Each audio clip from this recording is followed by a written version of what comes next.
Hi Filipino learners, my name is JC. Kamusta kayo? In today's video, I will be teaching you ways to use the Tagalog word para.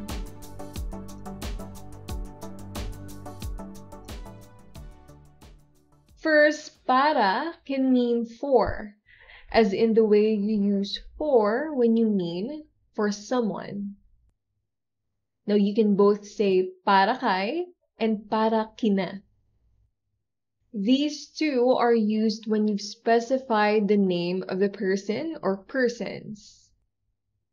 Para kay if it's just for one person, and para kina if it is for two or more persons. Halimbawa, nagsulat ng kanta si Mirna para kay Nico. Mirna wrote a song for Nico. Gumawa siya ng mga bracelet para kina Myra at Tina. He or she made a bracelet for Myra and Tina. This time, we used para kina because it's for more than one person now. Myra at Tina. How about if the name or names were not specified?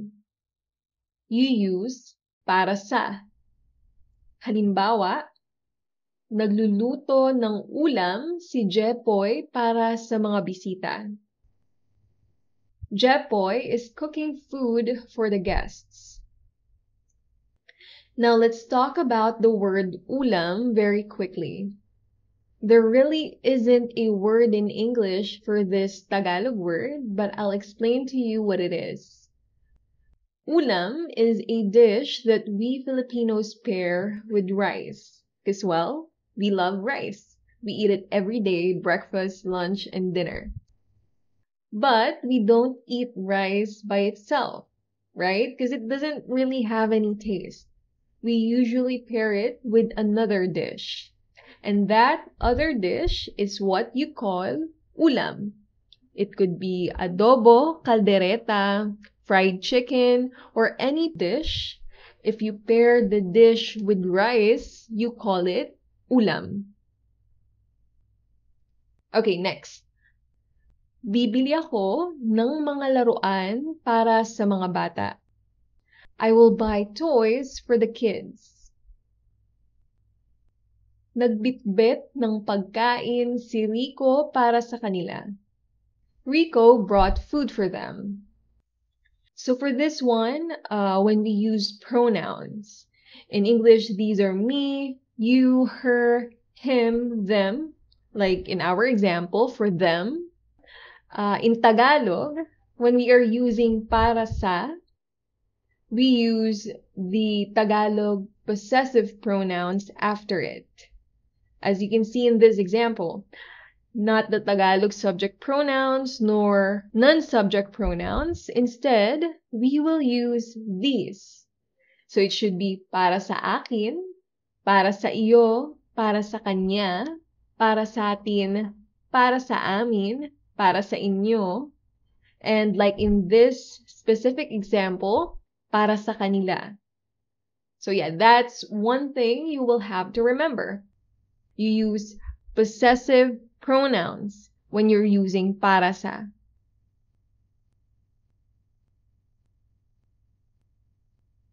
Para can also be translated as in order to or so that. If you've seen my video where I talked about the word nang, one of its uses includes this as well, in order to or so that. They're the same this way. They're both used when you want to say in order to or so that. Okay, I'll give you examples. Umutang si Selena ng pera para makabili ng sasakyan. Selena borrowed some money in order to buy a car. Pumunta siya dito para kausapin ka. He or she came here in order to talk to you. Umalis ako ng maaga para maabutan ang tren.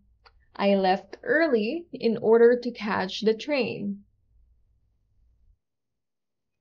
Okay, how about para as so that? Aalis ako ng maaga para hindi ako mahuli sa klase.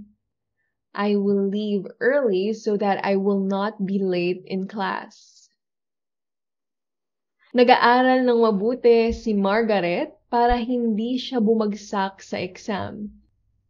Margaret is studying hard so that she will not fail the exams.